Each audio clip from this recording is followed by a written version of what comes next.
I'm Shivani Gupta. I'm obsessed with small to medium businesses growing. As business owners, we take so much risk and we want to make sure it's worth it. I believe one of the best presents you can give yourself as a business owner is to be able to learn how to scale your people, your profit, and your processes.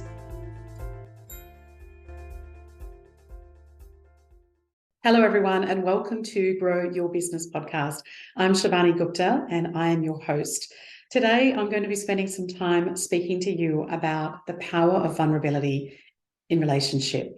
Firstly, I just want to give out my gratitude to all the amazing speakers, researchers, incredible humans out there that have actually brought this beautiful, amazing word vulnerability into leadership. Probably the one person I want to thank the most is Brené Brown, and give her so much gratitude for that extraordinary TED Talk that started to have from hundreds to thousands to millions of viewers of her TED Talk on vulnerability and the power of that and some of the work that her and some of her facilitators have done around the world. But again, a lot of leaders that I work with, it makes people feel uncomfortable. People start to have conversations in their head when they share that with me and they say, Shivani, it almost feels like I have to get all my secrets out. It feels like I have to get all my dirty laundry out for the world to see. That is not really what we are talking about here. This is not about bearing everything and all aspects of yourself.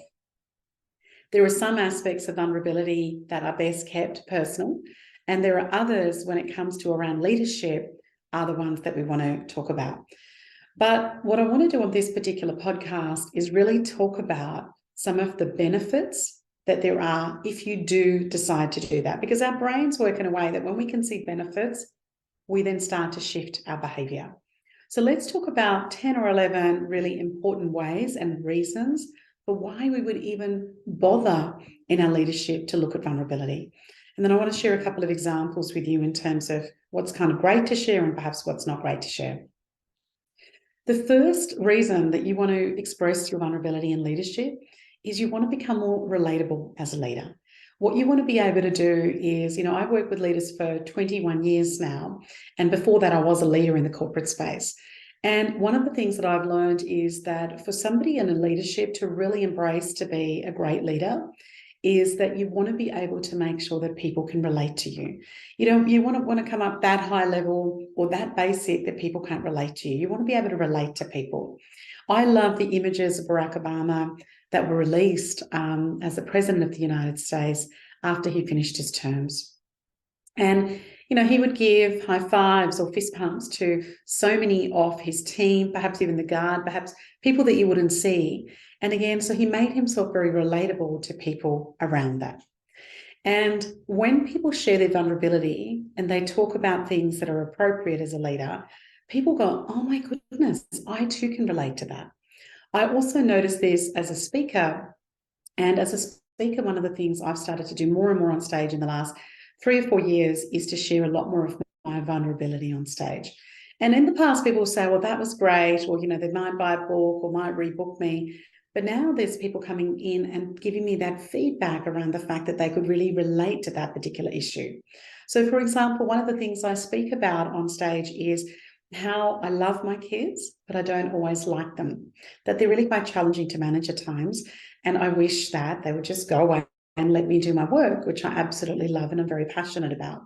So I talk about that, and there's so many women and men that relate to that and go, oh my goodness, I feel exactly the same way. And by talking about something that is important to me and how I feel and sharing that vulnerability, it makes me a lot more accessible to people, as an example. Another reason as a leader why you want to really express some of your vulnerability is to be able to develop trust with your people. See, trust is so important, and it's not just a given when you start work or working for somebody, whether you're working for an entrepreneur or for another business, and when we talk about customers, companies spend millions of dollars trying to get loyal customers. And loyal customers are people that trust us as a brand, as a business, whether it's a product that you're selling or a service that you're selling or a combination of the above. Now, when it comes to leadership, it works exactly the same way as it does with a loyal customer. People trust leaders where they can actually see that they're not only showing their vulnerability, they keep it real, they keep it authentic. I can relate to them. And as a result of that, we have something in common. And this is regardless of the company. Like I've worked with some leaders and founders who've got 20 staff and with some that have got thousands of staff. And so one of the things you notice is that, you know, your relationships that you create with people by showing and expressing your vulnerability and connecting with them is one of the reasons you want to share that. The other benefit I want to talk about is how by sharing your vulnerability as a leader, it also demonstrates your strength of character. And Brené Brown speaks about this beautifully, about the fact that, you know, it's almost the courage to be vulnerable that creates amazing leaders. And if you haven't come across any of Brené Brown's work, some people might say, well, you've been living under a rock. I would just so encourage you to Google Brené Brown, have a look at a couple of her great books that she's written, which have been New York international bestsellers, and grab that and have a read of it, even in small parts. So what do I mean when it comes to developing strength of character? Well, what that means is when you are a leader, you take responsibility not only for yourself, but also for others. So when you as a leader can talk about mistakes you've made, perhaps you took a decision in the business that didn't go so well. A lot of leaders sweep that under the carpet. They don't want to talk about that. It's embarrassing. As a leader, perhaps they shouldn't have made that decision. But as a leader, when you actually start to show your vulnerability and talk about the mistake or the decision or something that didn't go so well, talk about that openly, talk about the fact that, look, the buck stopped with you and that's the decision you made and it didn't work out. But then also, more importantly, talk about some of the lessons and the learnings, not only for you individually as a leader, but also perhaps for the organization or for teams within it. It makes a really, really big difference in terms of how that works. So people then start to go, oh, wow, right? This person's talking about their vulnerabilities. It develops a stronger sense of character for you as a leader, and it also helps others around you to also develop their character strengths as well. I read this great article that said that when you show vulnerability, sometimes you actually improve the creativity. And I thought, that doesn't make sense to me. So I read into a little bit more, and it was really interesting. This article spoke a lot about, there was some work that was done by Kathleen Herzog, the Canton and Company. And one of the things that they spoke about was that when employees have room to relax around a leader, they become more creative. When they're more tightly held, they become less creative.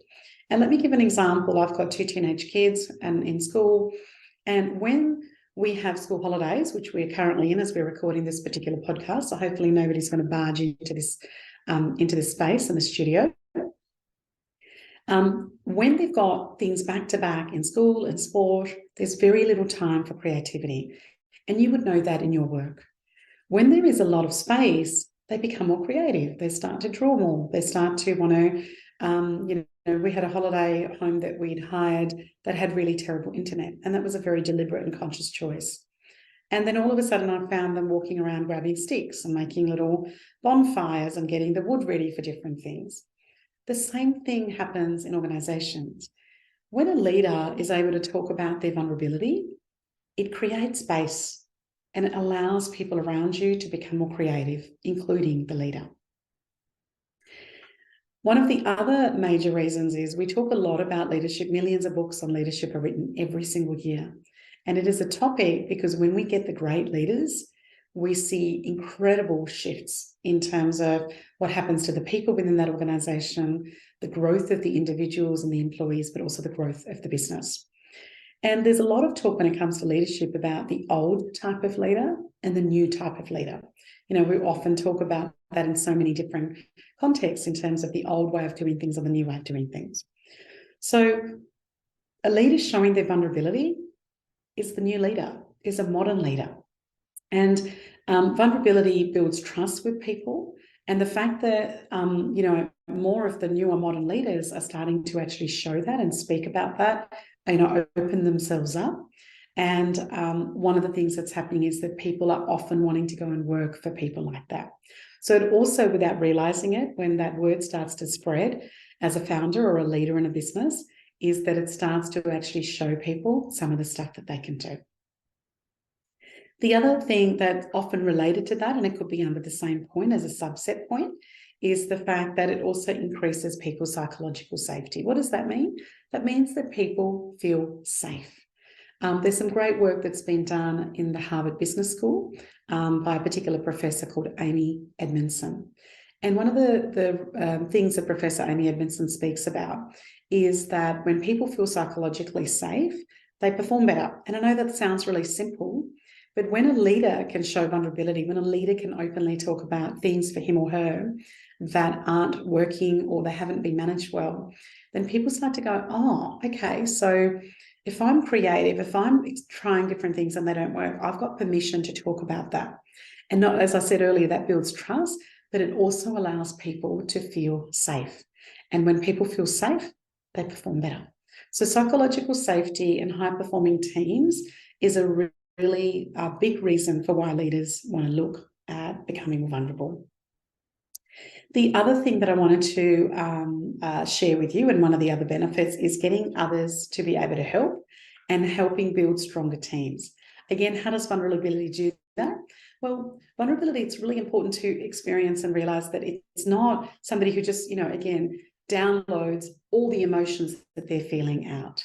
And so it's about managing your emotions. It doesn't mean you necessarily even need to become emotional. Like, you don't need to be angry or sad. You might be, or really upset about different things. But what you are, vulnerability also means that you're very honest with yourself, but you're also honest with others.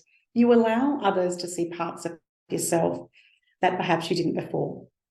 You admit the fact that as a leader, you don't have all the answers and you need some help. So one of the most beautiful things I saw with one of my clients, they invited me to their strategic planning day to help them create a few different things.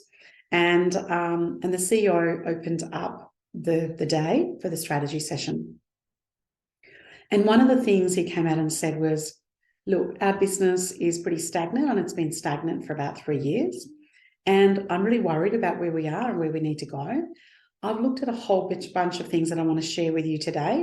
Some of them I don't even know if they're going to work, but I need your help. You are the experts, not me, not just because I'm the CEO. I'm not the expert in this particular business. You are the experts. And what I need is for you guys as experts to be able to give me your insights, your experiences, so that we can build a really fantastic team, and we can build a really, really fantastic business. So to me, this idea and this notion of actually inviting, asking people to help and being able to create that, it's, really, really amazing. And the last thing, and the last benefit of vulnerability that I wanted to speak about, it depends on whether in this particular share, it's you as a personal brand versus a company brand.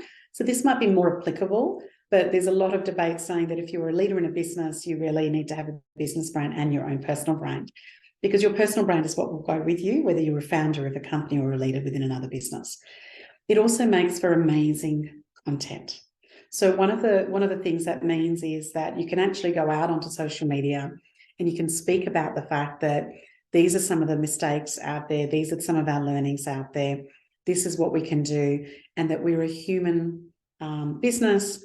We made some mistakes, and these are the things what we plan to do about them. So this has happened a lot, particularly as social media has got bigger and lots of information is now available on the net and a lot of things get leaked out. So for organisation, when they don't do the right thing, the organisations that come out and say, yes, we stuffed up, we shouldn't have done this, we made a mistake, here is what we're going to do about it, we find them to be more authentic because they've shown us a part of their vulnerability in terms of what we can do to connect with them.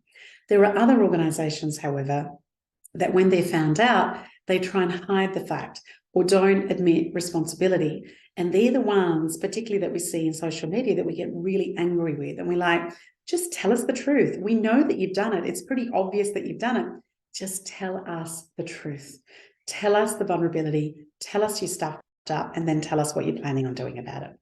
So as a leader of a business, whether you are at the top of that or part of a leadership group or a founder in your own business, it's so important to be able to look at why some of the benefits there are.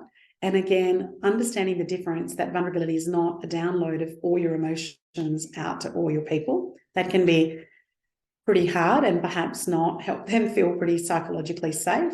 So the reason and the aim is here is to just be able to make sure you get that vulnerability out. I hope that you got 1 or 2 tips out of that. My business is called Ask Shivani. This is Grow Your Business Podcast. Would always appreciate if you took a moment to rate it and review it on Apple. And thanks for tuning in. And I look forward to our conversation next time.